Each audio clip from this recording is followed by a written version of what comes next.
आसवाक जाउची अनुप भाईजान much awaited film कुहुड़ी जो कि लीड रोल ले आम भाईजान एवं दीपन्वित भाई रहिबे। तेने फिल्म रे भाईजान नजर आसबे जने वकील भाबे रे। तो वकील ही सी कहा प्रोटेक्ट करछोती सेटा हमरो देखिया को हबो फिल्म रे। तेनु या भितर गोटे क्वेश्चन आसे लड़ई कहार। वीडियो को संपूर्ण देखिया पूर्व चैनल को सब्सक्राइब कर दियंतु एवं वीडियो लाइक कर दियंतु एवं सबुआडे शेयर करंतु कारण अनुप भाईजान को फैन माने बहुत अछंती ओडिसा रे। तो समस्त जानिया दरकार अनुप भाईजान को फिल्म आसुची रजरे। तेणु जो पोस्टर रिलीज होता ता मध्यरु जदि कहिया को जिबा फास्ट पोस्टर रे अनुप भाईजान कॉन्स्टिट्यूशन सह हाथ रे गोटे छुआ को धरतिले माने गोटे छोट छुआटा साइड रे ठिया हिची एवं ता हाथ को धरचंती ता माने से छोट छुआ पई लढुचंती। तापर गोटे वीडियो सामने कहला जोथरे कि से दीपन्वित भाई को किछि बुझौथिले एवं कोन बुझौथिले आपण से वीडियो देखिले जानिबे। किंतु ए जिंसो संगे से फिल्म रो किछि रिलेशन थियो मु जानि पारुनी कारण फिल्म रे सीए जने वकील होइछथि एवं दीपन्वित भाई कोन रोल सेटा हमको टीजर रे एवं ट्रेलर रे जाना पड़िबो। एपर टीजर रिलीज हेनी कहि जाय गोटे फास्ट लुक रिलीज हेतला माने ग्लिम्स रिलीज हेतला जोथरे कि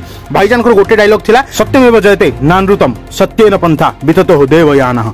तो एई डायलॉगटा थिला भाईंकर आ जोटा मते पर्सनली बहुत भल लागितला। आपण मानु केमि लागला निश्चय कमेंट करिवे एवं लढई कहार हबो दीपन्वित भाईंकर अनुप भाईंकर संगे ना अनुप भाईंकर स्टोरी अलगा दीपन्वित भाईंकर स्टोरी अलगा सबु जिंस अलगा अलगा सेटा आपण मते कमेंट रे जणेबे एवं ट्रेलर आसिले मु तार रिव्यू निश्चय करिवे एवं एई क्वेश्चन लागि कि रोज लढई कहार जोटा कि हमकु फिल्म देखिले ही हम मुंडरू क्लियर हबो। सो देखा वीडियो केमि निश्चय कमेंट करिवे चैनल को सब्सक्राइब करिवे वीडियो लाइक करिवे। सो धन्यवाद।